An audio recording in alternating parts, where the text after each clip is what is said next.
handing this over to Dré Labre, co-founder of Never, to talk about mindsets and misconceptions, largely about AI. So with that, I will stop talking, and Dré, I will hand it over to you. Awesome. Hey, thanks for the intro, Josh. Thanks for all that great information.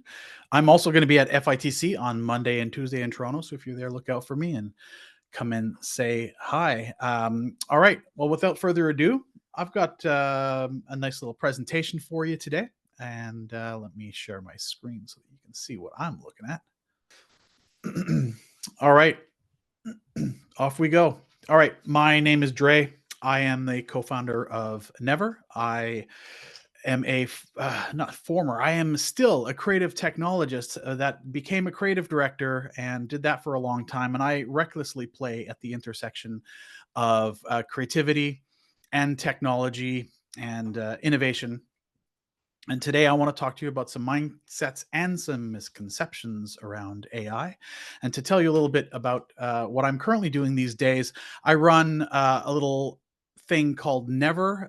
It's been around for about a year and a half. We chiefly do AI-based automations. And we work with a lot of brands in that world. We partner with mixed reality artists and contemporary artists to put on really awesome installations, from AI photo booths to interactive mixed reality, full room projection places. And we also do a bit of cinematic work, having worked a little bit in film and television and advertising. And that's basically the stuff that we're doing. But we're called Never because the long form of our name is the Department of Never Been Done Before, which is the dragon that I personally chase. I'm really interested in whatever's new, whatever's next, and I like to confidently forge ahead in all kinds of crazy technologies and stuff. So before I get into the presentation, what I would like to do is play you a reel. We just literally put a cinematic reel together, and it is fresh off the press, probably putting it out to the public next week, but you get to watch it today for the first time. The following presentation has been rated G. Human supervision is strongly advised.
And shout out to our partner Dino at Division, who cut this bad boy for us and worked on it up until the last minute, not even an hour ago. So thanks, Dino. I saw you pop into the room at some point.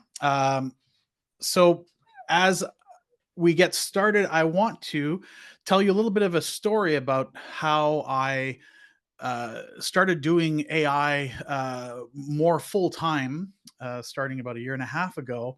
But prior to that, I was doing a lot of AI. I was using it in my practice as a creative director, amplifying my creative abilities, but also amplifying the amount of work that I could do with the sheer volume of things that I could accomplish with that. So I like to call it my journey, or in this case, my the on the road, on the highway to hell yeah. And that is because my good friend Jason came up with this term, active commitment to daily creation, which we just truncate as ACDC. And that was the secret sauce that really propelled what I am doing today. And that was basically the not just to create every day, but like to commit to posting something every day, putting it online, putting it out in the world. And the way that I had manifested this a few years ago was creating designfictiondaily.com. So I do a thing called design fiction, which is like a form of futurism. And it's very visual, it's very playful, coined by my friend Julian Bleeker, who's also in the room today. Yo.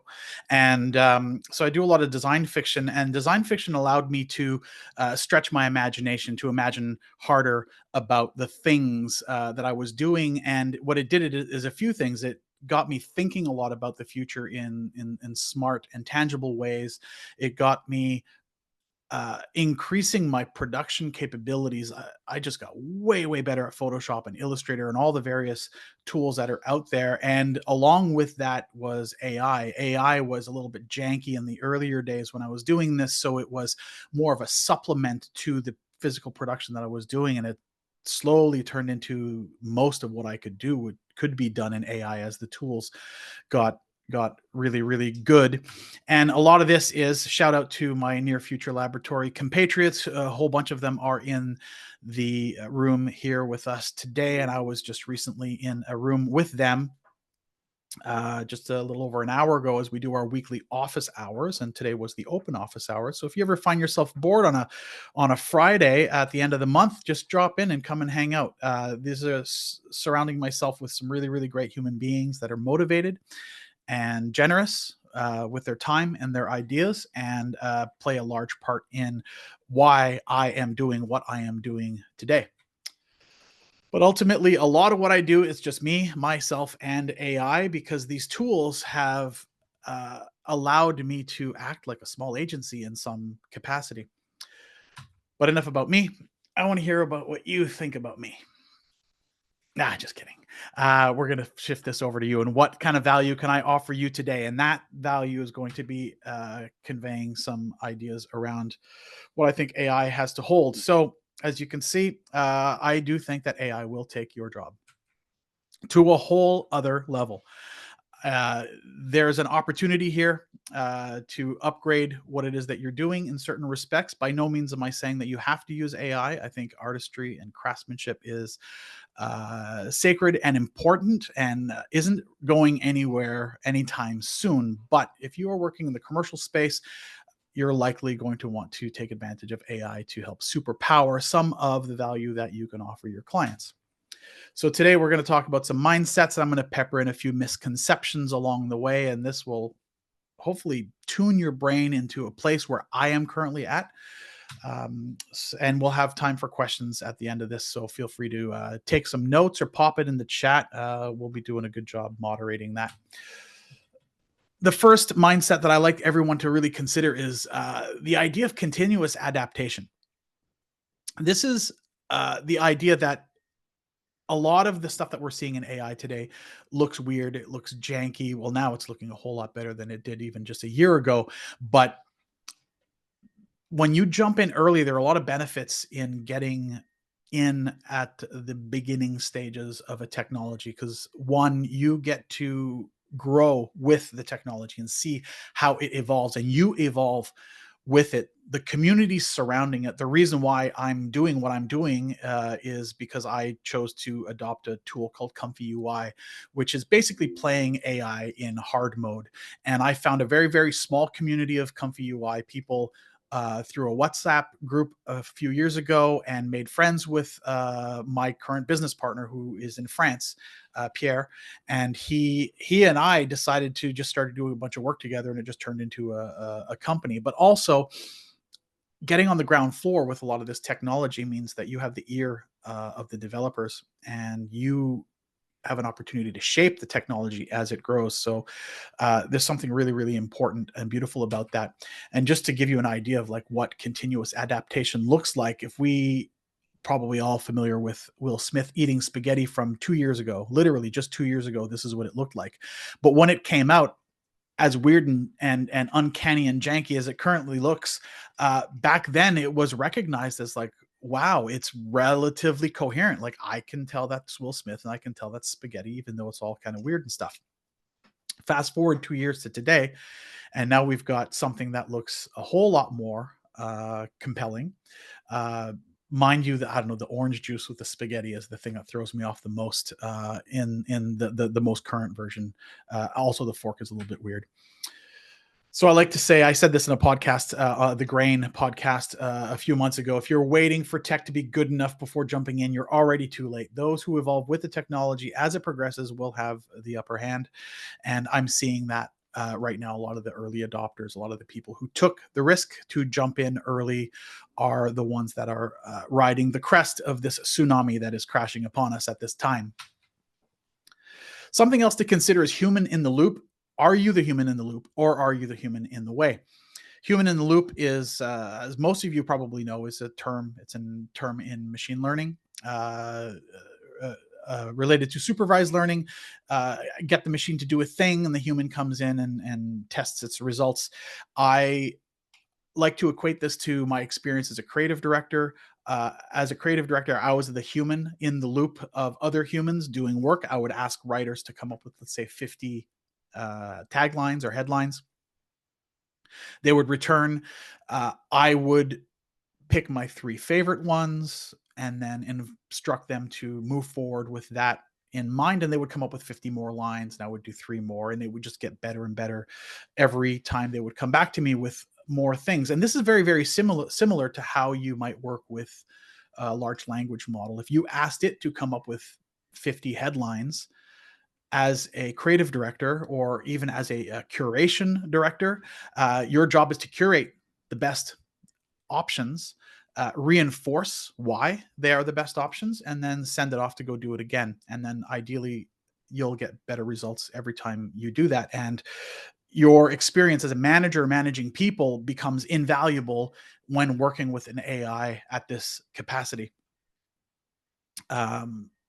I did this graph a few years ago, the human plus AI engagement spectrum. And it's really good to stop and think, where do you exist on this spectrum at any given job or project that you're working on? I always like to go to the beginning, the foundation. So the I like rhymes as well. But the foundation in this case is that I think it's really difficult to do really good, meaningful work in AI unless you have some kind of foundational knowledge that supports what it is that you're doing. I like to say that it's hard to become an AI artist if you're not already an artist to begin with. You need to understand the concepts around timing and composition and aesthetics and color. And without that type of stuff, you won't know how to gauge the responses that you get. Moving up the ladder, we've got delegation. This is mostly what we've been doing for a long, long time. The simplest example would be how we have delegated spell checking to a spell checking application inside of our email programs and Microsoft Word. Once upon a time, you'd have that dictionary next to you and you'd look it up. We don't do that anymore, and it's become commonplace that this is just how it's done today. Collaboration is this nice sweet spot where you work with the AI. You treat it like a partner, you treat it like a collaborator to achieve the goals that you're trying to do. And it's really interesting in how you work with AI. It will mirror your style. If you give it the like, oh hell yeah, let's go. If you do this type of thing, it will mirror that in its responses, and it's really, really funny. So you can build a sense of playful energy with it, knowing that it's always trying to please you. On that point, it's important to inform it and instruct it to not always try to please you, to be critical on the things that you're doing as much as you are trying to watch out for biases. One of the biases is that it is trying to please you. So you have to tell it not to do so that it can be a challenging competitor, somebody that will elevate the work that you're doing and not just be a yes man. Next up is automation. This is the world we're living in right now in terms of the headlines. We're seeing terms like agentic AI. This is multiple tools that are given agency and resources to go perform tasks. So you don't tell it to do a thing, you give it an objective, a goal, and then it will figure out what things need to get done in order to achieve that goal. This is a really interesting place, but it's also a slippery slope, because if you do it in the wrong way, you risk displacing a lot of important people's work. But you also risk slipping into the world of domination, that's the bad place. We don't want to ever go to the domination end of things where the AIs are making all the rules, because the machines don't have what we have. There's that special sauce, that the spirit inside of our creative ideas that it doesn't have, and we have to watch out we don't go there. So this is a good spectrum to keep yourself in account as to where you exist in that. All right, write like a poet. When I say write like a poet, I don't mean make all your prompts rhyme, but I do think it's important to find the right words, to find the wrong words, to find unique words, to find different ways to express the same thing over and over again. This is the beauty of poetry. It's this amorphous, malleable way of expressing emotions and feelings. And I'll hit you with some quotes throughout my entire presentation. The first of which is this: poetry is when an emotion has found its thought, and the thought has found words. I like the sentiment of this a lot, and it really resonates to what's going on inside of your brain, because how we think, our language is an abstraction of what we think. And the larger the vocabulary, the more expressive ways of manifesting this abstraction will lead to more precise results. Think like a programmer. So thinking like a programmer is manyfold, is fewfold, in that programmers tend to think in structured ways. They tend to deconstruct the world around them, figuring out what are these constituent components doing, and what are they responsible for, and how do they relate with these other components. But primarily, they're problem solvers. Programmers often don't go in knowing what it is that they're doing, but knowing that there's something that needs to be figured out. And working with AI is very similar to that. You're not guaranteed a result most of the time, especially when you're doing maybe more artistic things and creative things. But knowing that your job is now to figure it out, and that you're going to smash through a bunch of prompts and tools and nodes and controllers and so on and so forth, is how you eventually get to a desired response. So I like to look at poetry and programming as being these two beautiful things that coexist. And I proposed programming as being the term that we use to do this. Unfortunately, I didn't win that contest. Apparently, puns are still frowned upon, despite being a high form of humor. We just call it prompt engineering. And prompt engineering, as much as it's being made fun of a lot, you just type a few words into a thing and make it the AI does all the work. Yes, you can do that. You can type a few things and let the AI do all the work. The work's not going to be very good. You're going to get subpar results. The idea of prompt engineering at its most basic level, expressing an idea in specificity to achieve a result, is one angle. But if you look at some of the custom instructions that exist in certain AI tools, you quickly start to see that there is a nuance and a complexity in how that is done. And it's inspiring. It's inspiring to learn how much language can have an effect using technology. So I created this little quotation for you today. Prompt engineering is when imagination finds structure, and structure finds the right words, not to express what you already know, but to explore what you're still figuring out. It's a bit of a mouthful, but I think it gets to the heart of what it is I'm trying to say around prompt engineering.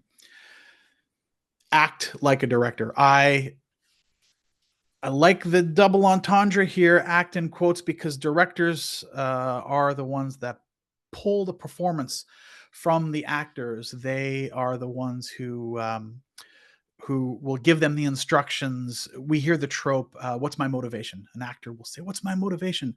And it's funny and it's a joke. And a lot of people really don't stop to think about what does that really mean? And what it means is that there are, there are sort of core basic emotions.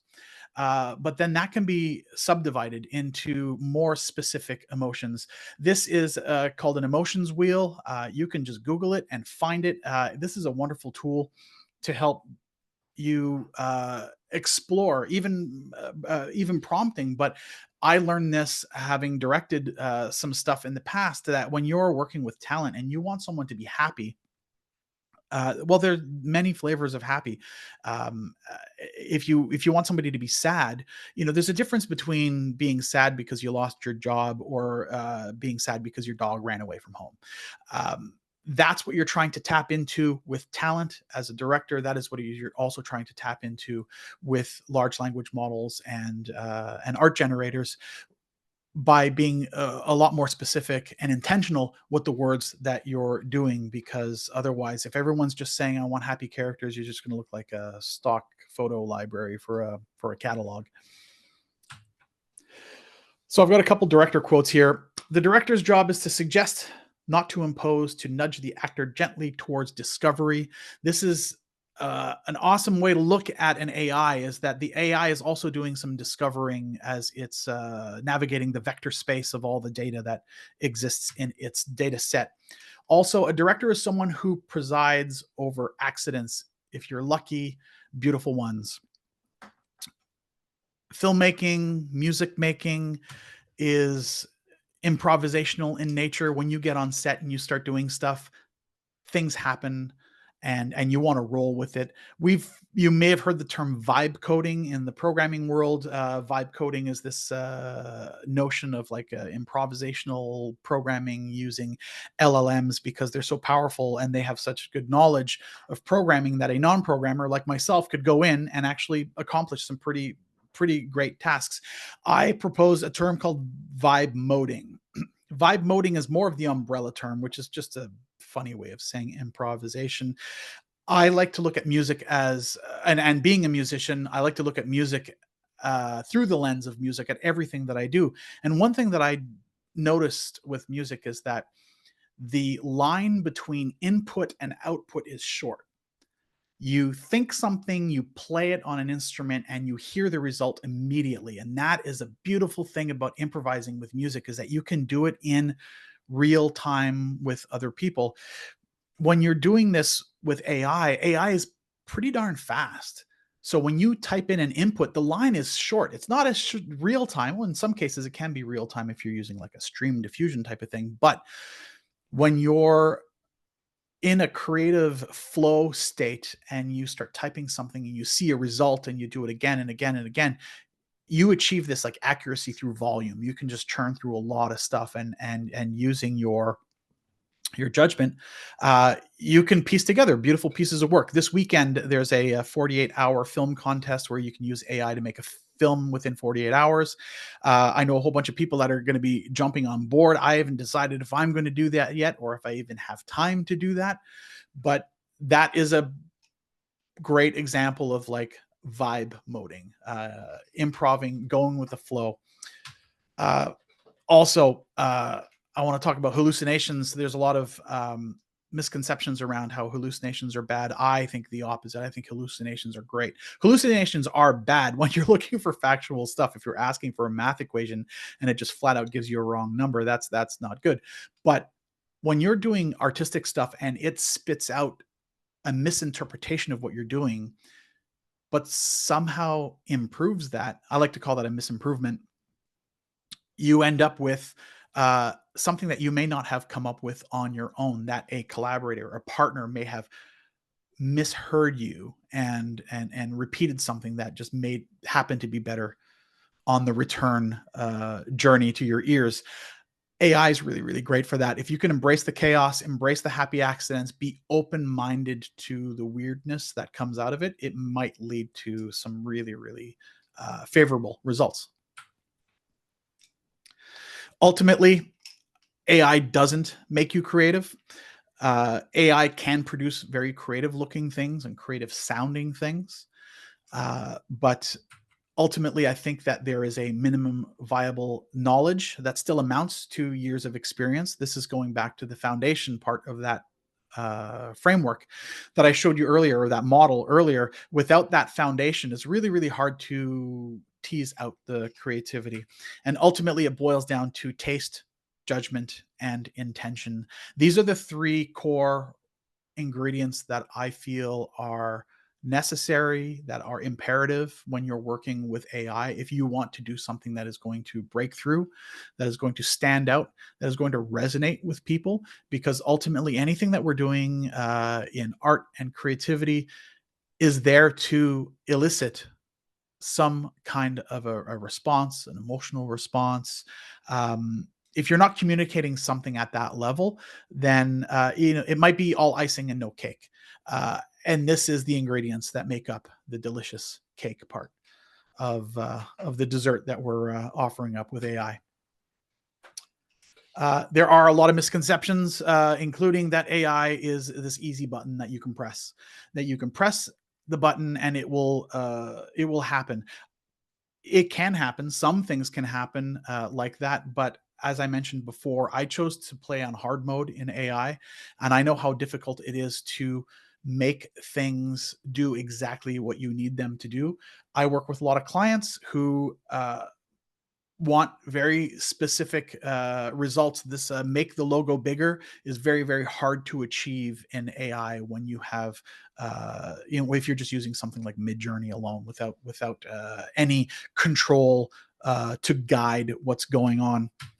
So the big misconception is that this is the iron triangle, right?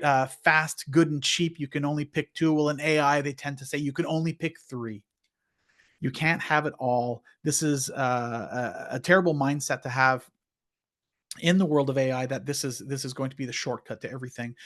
Doing it well takes effort, takes skill, takes talent. What I do propose is that we reframe this in the AI creator's journey as control, quality, and cost. Right now, these three things are the holy grail to try to achieve, but typically you can only achieve two at a time. And excuse me. And I think this is just a reframing of what it is.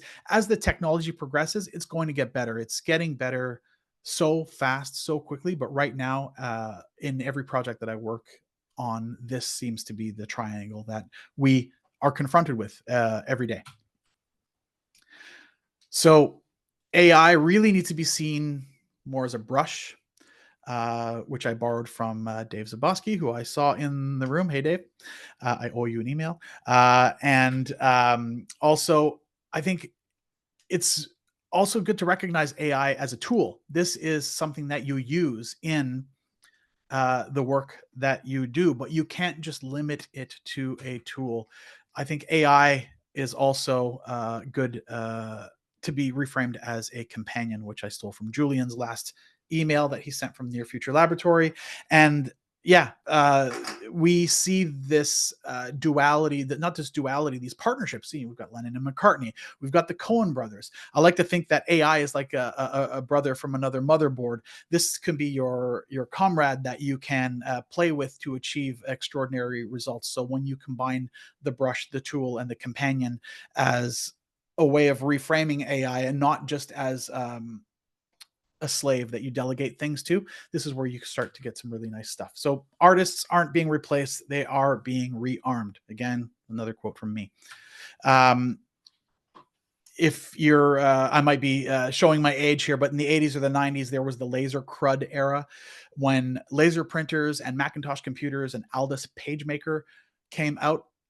Design companies lost their role in designing letterhead, stationary letterhead, because people were just doing it in Word Perfect and printing it, and that was called the laser crud era. And we saw a lot of different designers emerge from that, and they weren't trained designers, and they created bad design, and we had the bar was lowered at that level, but it made good design look a whole lot better. We are living in a similar era today, the AI slop era. Mind you, it's way bigger and way faster. But I think this is a moment in time. We're all going to continue to have a laugh at it for a little while, but people will get tired of it, and it will be the moment. It'll be 2025. People will remember this fondly, when things used to be weird and wonderful. But we've got to get through this. Hopefully, it doesn't create the giant, AI garbage patch and ruin the internet for us. But I think that we are resilient, and we will find a way through that, because we are humans after all. And then one of the last mindsets is to remember that this is really average in, average out. A lot of people criticize AI for being a drive to the mean, that it only produces average results. I disagree with that. I think that if you give it quality input, you're going to get higher quality output. On its own, it's nothing. The effective speed of an F1 car is 0 kilometers an hour when there's no driver in the seat. And same goes with AI. If no one's paying attention, it's not going to perform that well. But if you give it the goods, you're going to get some good stuff in return. So I don't think AI is going to replace mediocre performers, but I do think it will replace mediocrity. The same way that the cost of quality has come down in the industry, in the film industry specifically. Like, a cinema camera today you can buy for just a little over $1,000. Like, we're seeing major motion pictures being shot with like $4,000 cameras, which is unheard of 10 years ago. People now have access to tools. Like, YouTubers' channels look just as good as and better than high budget sitcoms on television. So we're living in this new weird world. AI is just another part of what's going on. And so the cost of quality is coming down. The expectation for quality from consumer standpoint is also coming down. So we need to take all of these things into account as we're doing this work, and see how we fit in the mix of everything. So just to recap on some of the things that I talked about today, leave that here in case you want to do a quick screen grab, and feel free to follow up with me if you want me to offer any more clarity on this. But this is, in a nutshell, the various mindsets and misconceptions that I shared with you today. But, if there's one final thing to take away, I think it's really thinking about taste, judgment, and intention. These 3 core ingredients that go into the work that you do. Doesn't just apply to AI. It especially applies to AI, but it also applies to just all creative endeavors in general. And the way that you get to that is that you need to surround yourself with good people, with good ideas to hold you to account, to keep you in check, and as an artist. And if you're a brand or a company looking to do work and to embark in this, I would strongly advise, like, check the humans. No matter what the sales pitch is for the software and how good the software is, this AI thing that's going to help your reach your bottom line, the people behind it is really what matters, because they will determine how that software will behave. It will determine how that software is biased. So I implore you to really consider the humans that are behind all of this. And that's it for me today. If you need a human to be part of your AI endeavors, feel free to drop me a line. I'm available at never.com. That's hyphens instead of e's. Designfictiondaily.com, and I'm at Dré Labre or DréLabre.com or any Gmail, whatever. I just use my name for everything. Oop, I'm muting myself. All right. Trey, that was amazing. I love it. We already have a whole bunch of questions coming in the chat. I think I'll start off. Johnny had asked one sort of like further up in the presentation. Johnny, do you want to come on camera or on audio? Oh, they are. Yeah, I'd love to see your I'd be faces. happy to. Thank you, Josh. And while I have the mic, thank you for hosting all of these programs. It's really fantastic, and I really appreciate it. And Drake, thank you for capturing so much, and it's really encouraging to feel like what we've been trying to get our head around is really resonating with what you're describing. My question is, you had that continuum of kind of heavy human, limited AI on one end, and like domination on the other. Where do you see yourself right now? Like, are you kind of squarely in collaboration in the center? Are you kind of one side or the other? I'm just curious how you would place your work on. It's slides. I move from project to project, from thing that I'm doing. Sometimes on one side, sometimes on the other side. So it's not a fixed place that you exist in. It's it's a representation of a moment in time that you are operating in. All right, great. Dave, you had a question. Yeah, hey, thanks. And thanks so much for hosting us, and Dré, lovely to see you. Dré, I know in your work, you don't always, like it's AI is not everything. How do you discern where you're going to use AI and where you want to go analog or use real people or real fire? You know, looking at things like Lord of the Rings, where they create in-camera effects, you know, by juking perspective and things like that. How do you uh, First of all, I think that the foundation thing is super important. Like you have a broad experience in both traditional and digital.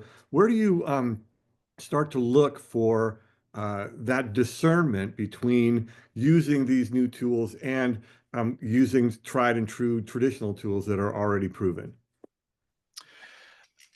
Okay, good question, and nice to see you again, Dave. I think that there are some things you just, as a creative person, you can't help but be enamored with. I love practical effects. I love filmmaking. I love making sure that something is lit really well. There's a magic in that that can't really be replicated. As a creative person, I also do see that there are the things that I really enjoy, and then the things that I have to do. So for me, AI is a great way to scratch a lot of surface quickly. I could go and do a whole bunch of research and take a lot of time doing a bunch of research. And if that's something that you truly enjoy, don't stop doing that. Keep doing that. But for me, I can get through a lot really, really quickly. And then I can use that to power like what I want to spend my time doing. And sometimes it is doing stuff with AI, but we do a lot of stuff that incorporates footage where we're going to go shoot talent on a green screen and not just try to produce them, because there is something in the weight of how something feels on screen. And you would know in the animation world, that's one of the big ones is like, does it feel like it has weight on screen? And that takes a lot of work, and AI doesn't have that weight in a lot of in a lot of cases. So yeah, it's a very, very broad place to play. Ultimately, it comes down to what is your personal preference. And I love practical stuff. I like the mixing of it. I like to see AI more as a tool within the larger pipeline. You know, I don't want to spend my entire day sitting in front of a computer smashing on a keyboard. Like, I want to go on set. I want to meet with people. I want to brainstorm in real time. I want to mark up storyboards and work things out with other people, because I think that's a more fun way to live one's life. I love it. Love it. Chris, you had a question.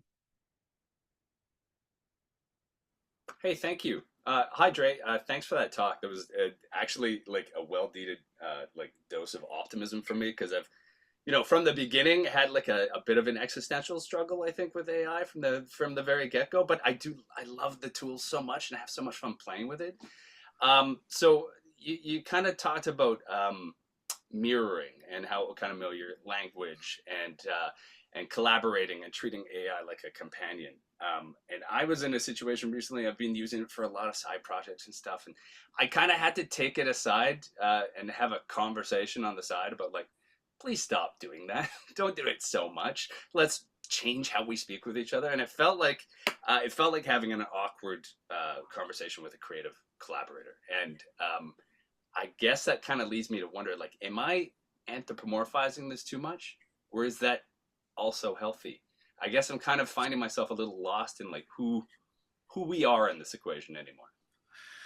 Yeah, that's good. Okay, so the anthropomorphizing aspect, some people might take, I don't know, offense to this idea that you might want to treat a machine with some level of humanity. I learned a long time ago that if I barked orders at my device that I can't say its name, or it'll explode on my desk.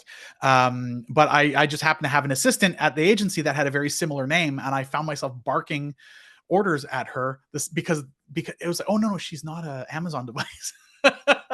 and only because my verbal muscle memory did this to me. So I made a point to just be polite to the machines, and then also recognizing that like it might be a good idea to just do that for, because you never know, what's going to happen.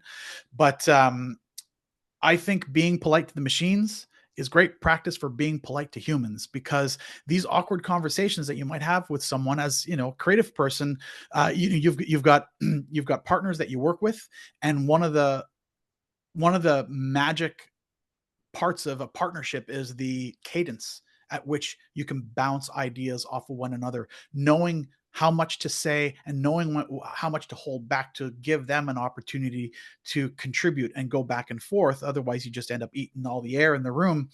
So yeah, having that awkward conversation with an AI, you don't really have to feel awkward because it is an AI and it will understand you no matter what. It's got no feelings to get in the way, but that might pave the way for like, what is a diplomatic and respectful, awkward conversation that you could have with your human partner to allow you to achieve like a better cadence in your creative ping-ponging?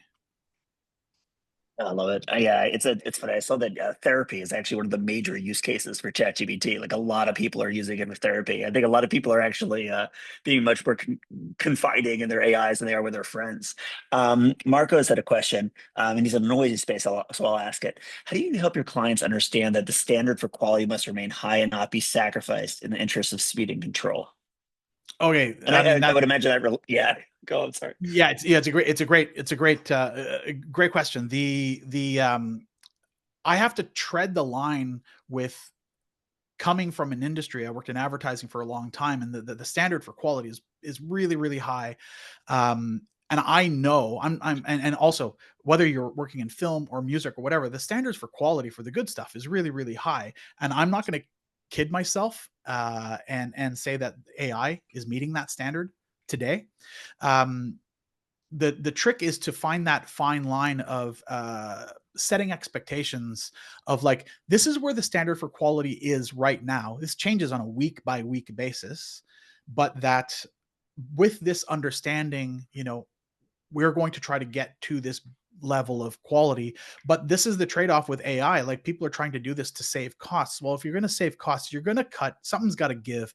Oftentimes it's going to be the quality and it's going to be the control that you have, and you need to go into that with the expectation. But also, because we're in such early days, part of that quality, and I'm not talking about quality in that, like, I'm talking about more of like the essence. There's a quality to AI. There's a look to it. There's an aesthetic to AI right now, and it changes. And if you can get on board with like, let's just embrace this look and just say like, we're doing it. We're going to YOLO our way into doing this project, because we know in a year it's going to be outdated anyways. I worked on a film about a year and a half ago when AI was really, really janky, and I look at it today and I'm proud of what I was able to accomplish with the tools I had back then, but it doesn't look anything like what I can do today. Yeah, So it I don't reminds me a know. little bit like iPhone video, iPhone photography. It's like it's almost its own genre. Jack had a question. Yes, thank you, Josh. Jerry, thank you for the talk. I admit I'm a full-on AI skeptic. Kind of wanted to come in and hear a bit of the case for it.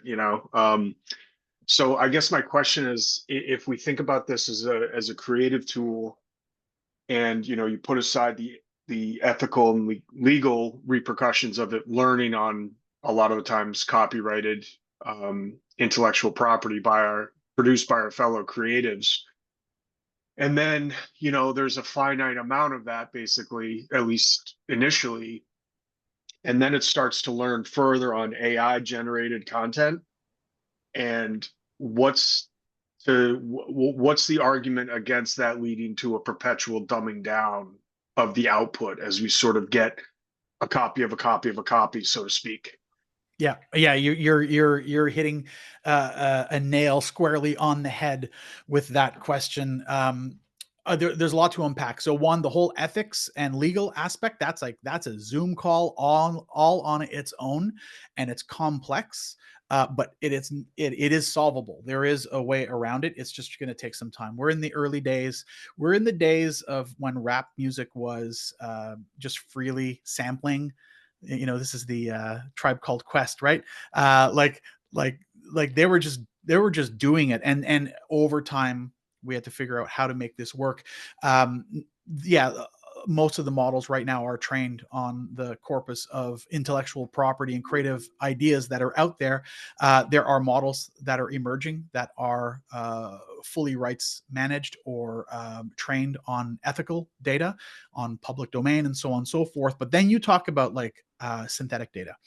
So when we start making data of data, this is the dead internet theory, where all these articles become written by bots. Yeah, that's not a good future. That's kind of a terrible future. I think that as consumers, we need to be more critical of what we're taking in, but at the same time, you can draw parallels with like the state of design these days. Everybody's looking at the same Pinterest boards. They're all looking at the same Behance and Dribble content, and then we end up with this like homogenized style of design because there's like half a dozen tastemakers in the world that are on everybody's Pinterest board. At least with AI, what you can do is generate something that feels a lot more unique and personal and to yourself, because you are teasing out a look based on your own vision, and it allows you as a creative to make the decisions as how you might want to go and design this, even if you're going into Illustrator or Photoshop and doing it natty. But yeah, it's a complex thing, and I think it's taste, judgment, intentions. What are your intentions? Do you want to appropriate other people's style? I don't want to do that. I don't want to be using other artists' names in the prompts that I use. I don't want to look like another artist. I want to create my own look. Not everybody thinks that way, and it's too bad. But yeah, it's a big conversation that needs to be had, that will slowly evolve. And what I'm hoping for is that in the near future, it'll be clear that the ethical models that are out there, like what is it, the Moon Valley, which is ethical video model, is an example, right?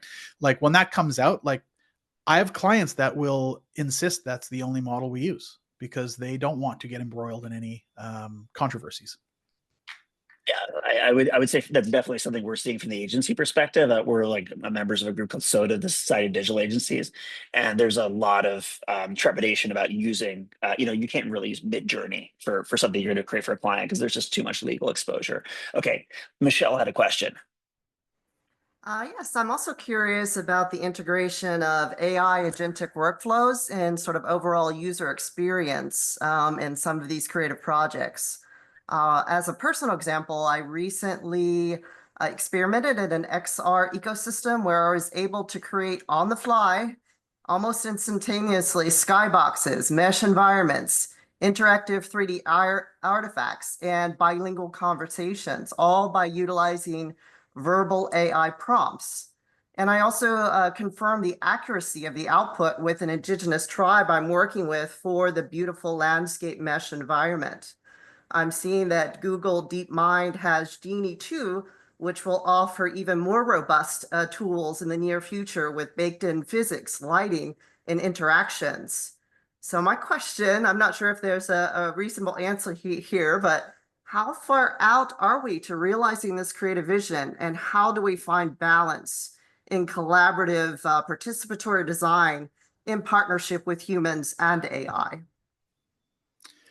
Okay, okay, awesome line of thinking. The to answer the question around more of like the real time, like agentic building of user experiences, we're seeing the beginnings of it now, right? This is like vibe coding. We're getting people who don't know how to code, but might have just enough knowledge to be able to go in and build a website or build a program and build an application or build a node in Comfy UI, which I'm seeing as well.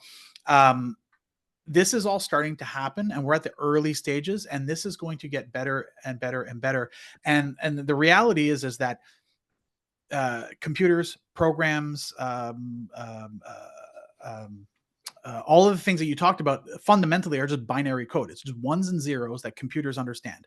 And we know that programming languages are just a way of interpreting English into binary code. Like programming languages are made more for other programmers to understand one another. Programming languages, JavaScript, and so on and so forth right now, that's just the middle layer between English and binary. And we're getting to a place where like I had a design fiction piece in my presentation where it was like programming English, a pretend O'Reilly's book. We're getting to a future where English will be all you'll need. You'll have to have a very, very robust version of English to get into any type of specificity out there. But yeah, the democratization of being able to do fantastic things with just the words that you speak in any language that you speak in is an awesome future. But it doesn't have to be the only future that's out there. There's a lot of other art and media and technology out there that I would like to see in the world outside of AI. But yeah, this is one flavor of it, and you're right. I think we're going to get to that space, but give it time. I think we're inching towards that. Oh, fantastic. All right, Dré, I think we have some more questions. I'll figure out some way of getting those answered at some point, hopefully. But we're kind of at time. So like, is there anything that you sort of want to offer up to the community, sort of as a sign off? Ways that we can kind of continue the conversation or support anything that you're doing? I mean, I would say that be good in what you're doing, and exercise good taste, judgment, and intention in the work that you're doing. Surround yourself with good people, whether it's the people that you choose to work with, or whether it's just your friends and your family to keep you in check. I think that's a really, really important aspect. And all my information is there. I just realized that I've been sharing my screen the whole time, so I should have just shut that off so you could look at my pretty face nice and big. But feel free to reach out to me if you have any questions, any follow-ups, if you'd like to do some work together, if you just like to, I'm open for collaboration and camaraderie as well. So amazing. All right, Dré, thank you so much for being here. Thank you everybody for showing up. Hope to see many of you in person next week, and then on a future spaces. Have a wonderful weekend. Thanks again, Dré. Thanks everybody. Thanks everyone for showing up. Means a lot. Thanks.